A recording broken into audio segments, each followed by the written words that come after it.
Hey, how's it going? Johnny in the Wild. Welcome back. This is part three of stove options.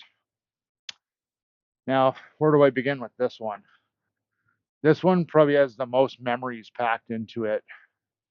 Um, Pretty much every family I know has this in the garage, in the basement. Almost everybody I know has had this stove and upgraded, or they still use it and swear by it. I love this stove. I've used it on countless trips. I can't even count.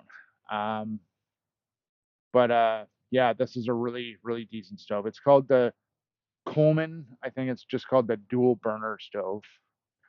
And as you can see, it is a monster. It's like as wide as me, and I'm not a small guy. So yeah, it's a dual burner. It's very self-explanatory. Kind of opens up like a briefcase. And it's hard to show, but there's wings on it. Let me just set them up and then I'll show you.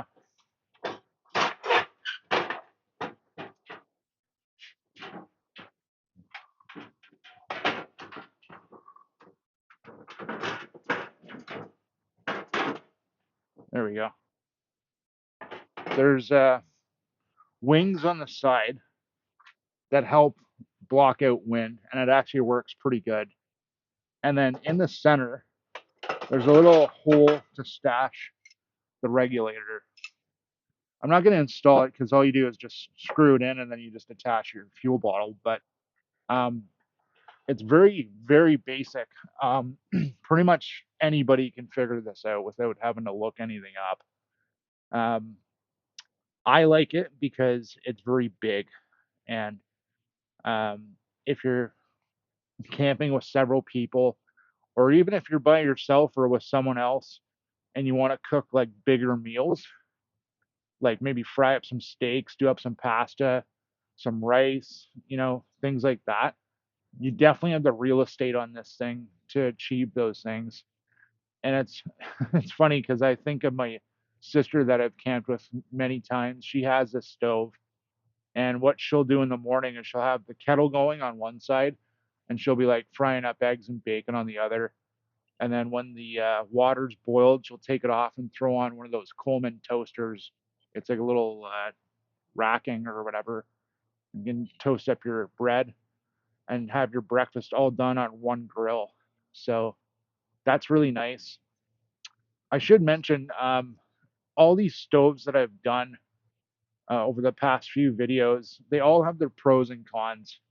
There's not one that's the best or the worst or whatever. It's all in what you require while camping.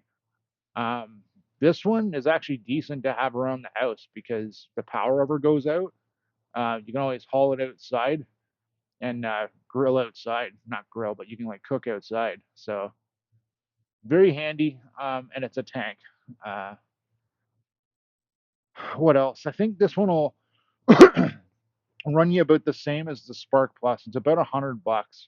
But these things are tanks and they last like almost generations.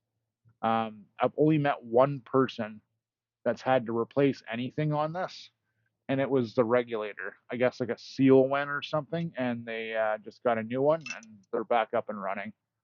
So just depends on. It really comes down to space. Like, are you really counting like grams or ounces? Then you might want to go with the Jetboil stash. do are you setting up a base camp and like space is not an issue, then you might want to go with this. Or you might just want to go halfway and get the Spark Plus. And another thing is there's not just those three stoves. There's like probably like hundreds or thousands of different types of stoves out there. So do your research, see what you like, and if you can go to like a store and actually like look at it and touch it, try to figure out how it works, how many moving parts there are, and all that, and go from there. You don't always have to get the most expensive, but sometimes I don't want to say cheap, but sometimes the more affordable ones are the best. Um, so yeah, Oh yeah, and I don't know how much this thing weighs, but it probably weighs half as much as my car. Anyways, thanks a lot for sticking through this series, and take care. Stay safe.